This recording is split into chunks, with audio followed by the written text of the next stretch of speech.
दोस्तों, आपने सांपों की खेती के बारे में तो सुना ही होगा। क्या कभी अजगर की खेती के बारे में सुना है? आज हम इस वीडियो में आपको ले चलेंगे ऐसे खेतों में जहां हजारों अजगरों को पाला जा रहा है और इस कारोबार से एक गरीब देश लाखों डॉलर कमा रहा है। कौन है वो देश और कैसे इतने बड़े और खतरनाक अजगरों को पकड़कर कारोबार किया जा रहा है? चलिए शुरू करते हैं इंटरेस्टिंग वीडियो। बने रहिए वीडियो के अंत तक। देखने में अजगर बहुत सुस्तीले और धीरे चलने वाला जीव है, लेकिन इसमें इतनी ताकत होती है कि किसी इंसान को निगल जाए। अमेज़न के जंगलों में अजगर को पाया जाना बहुत आम सी बात है। आपने इंटरनेट पर बहुत ऐसी वीडियो देखी होगी जिसमें अजगर कैसे जानवरों, इंसानों को निगल जाता है और घंटों में किसी भी जटिल मांस को पचा सकता है। इसी ही एक घटना हुई थी साल 2017 में इंडोनेशिया में। एक अजगर जिसकी लंबाई लगभग 7 मीटर थी, यानी 22 फीट, मतलब 2 मंजिल घर के बराबर, गांव में एक महिला जो नदी के पास पानी भरने के लिए जाती है, जो उस अजगर के निशाने पर आ जाती है और अजगर सीधा उसे निगल जाता है। इस बात का पता तब चला जब आसपास के लोगों ने नदी के पास अजगर को सोते हुए पकड़ा और उसका पेट फूला हुआ था। जब उसको मारकर उसका पेट काटा गया तो उस महिला की लाश निकली। ये देखकर सब गांव वालों के होश उड़ गए। अब ऐसे खतरनाक अजगरों की खेती करना मौत को मुंह लगाना ही है। चलिए आगे जानते हैं वो देश कौन सा है जहां अजगरों की खेती की जा रही है। अजगर पालने वाला देश।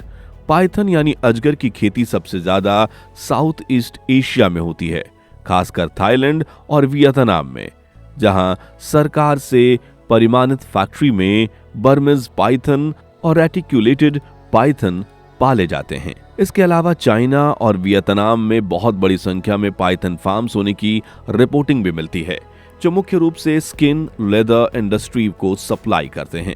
थाईलैंड में लगभग 9,000 पाइथन फार्म चलाए जाते हैं और चाइना में लगभग 4,000 फार्म्स और वियतनाम में 5,000 पाइथन फार्म्स सालों से चलते आ रहे हैं। अजगर पालने के लिए हर देश की सरकार एक खास प्रकार का लाइसेंस देती है, जिसमें पाइथन यानी अजगर की कुछ किस्मों को पाला जा सकता है। इन सभी फार्म्स में 10 लाख से ज्यादा पाइथनों को पाला जा चुका है और उनसे अरबों डॉलर की कमाई की जा रही है। थाईलैंड और वियतनाम ये आइलैंड देश हैं। यहाँ का वातावरण अजगरों के लिए अनुकूल होता है और अजगर प्रजनन प्रक्रिया भी इन आइलैंड में बहुत ज्यादा करते हैं और एक मादा अजगर 30 से 60 एग्स दे सकती है। अब इस बिजनेस में काला बाजारी ना हो, ऐसा हो ही नहीं सकता। चाइना, थाईलैंड के गांव में अजगरों को ब्लैक में बेचा जाता है और मोटी रकम की डिमांड की जाती है। पाइथन के अंडों को बेचना यहाँ आम काम माना जाता है। अब आगे जानते हैं इन खतरनाक अजगरों को फार्म में कैसे पालते हैं। ब्रीडिंग और एग्स। सबसे पहले फार्म वाले हेल्दी मेल फीमेल पाइथन रखते हैं ताकि हर साल नए बच्चे मिलते रहें। इस फैक्ट्री में बर्मीज पाइथन और रेटिकुलेटेड पाइथन जैसी फीमेल पाइथन इसलिए चुनी जाती है क्योंकि ये जल्दी ग्रो करती है और फीमेल पाइथन एक साल में लगभग 50 से 100 अंडे दे सकती है।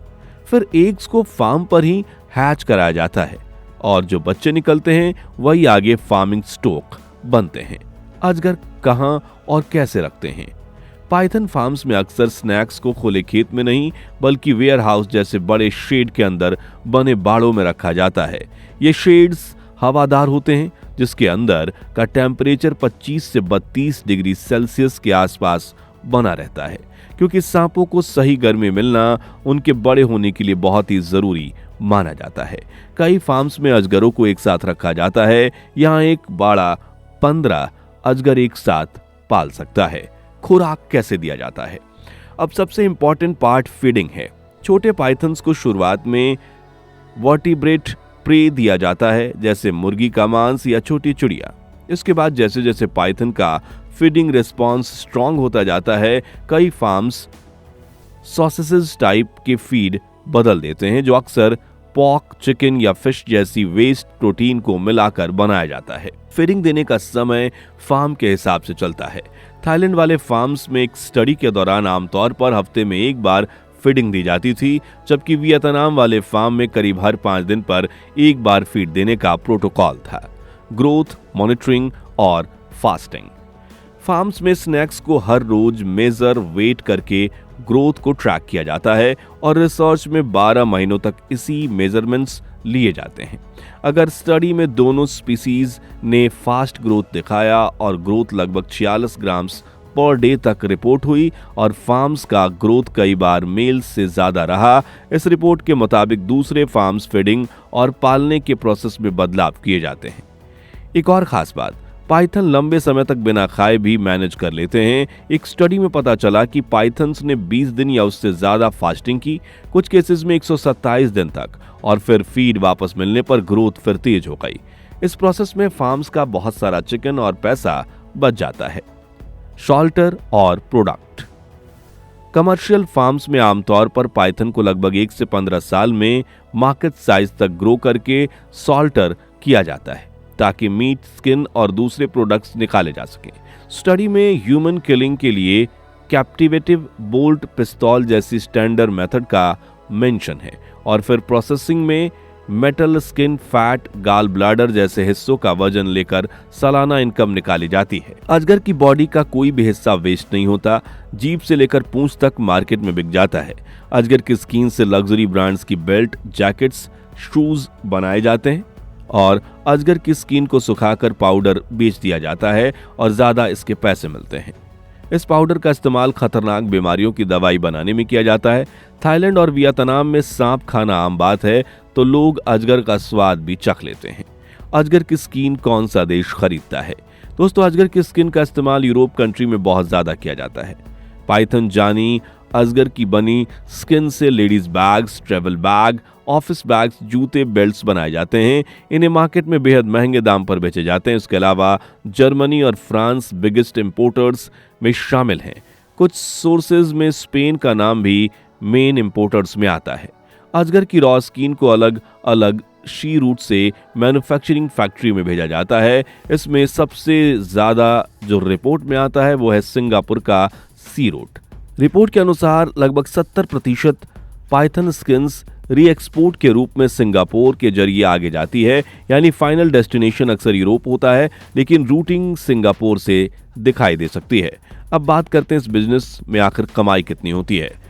गांव या लोकल सप्लायर लेवल पर एक बिलीज इंडोनेशिया में एक स्किन के लगभग $30 के आसपास बेच देता है, यानी कि रफली 2500 से 3000 रुपए के आसपास। लेकिन वही स्किन जब यूरोप के फैशन चेन में हैंग बैग बन के आती है और बैग में पहुंचती है, तो रिपोर्ट के मुताबिक उस बैग की प्राइस लगभग $15,000 तक जा सकती है, यानी लाखों की नहीं पर करोड़ों के आसपास। मतलब बीच में प्रोसेसिंग, टैनिंग, वेस्टेज, डिजाइन और ब्रांड वैल्यू और रिटेल मार्जिन्स जुड़ते जुड़ते फाइनल प्राइस बहुत बढ़ जाती है। मतलब सीधा है अजगर की स्किन से बना हुआ हैंडबैग 10 से 15 लाख रुपए का मिलता है, जो आम बैग 2000 रुपए में मिल जाता है। एक साल में एक कंपनी मिलियन ऑर्डर्स बेच देती है। अब आप इसकी कमाई भी सोच सकते हैं कितनी हो सकती है। दोस्तों, उम्मीद है इस वीडियो से आप जान ही चुके होंगे कि चीन जैसे देश कैसे खतरनाक अजगर से भी नहीं डरते और उन्हें बेचकर करोड़ों की कमाई कर रहे हैं। आपका इस बिजनेस पर क्या कहना है, हमें कमेंट कर जरूर बताएं और इस चैनल को सब्सक्राइब करना ना भूलें। मिलते हैं अगली वीडियो में।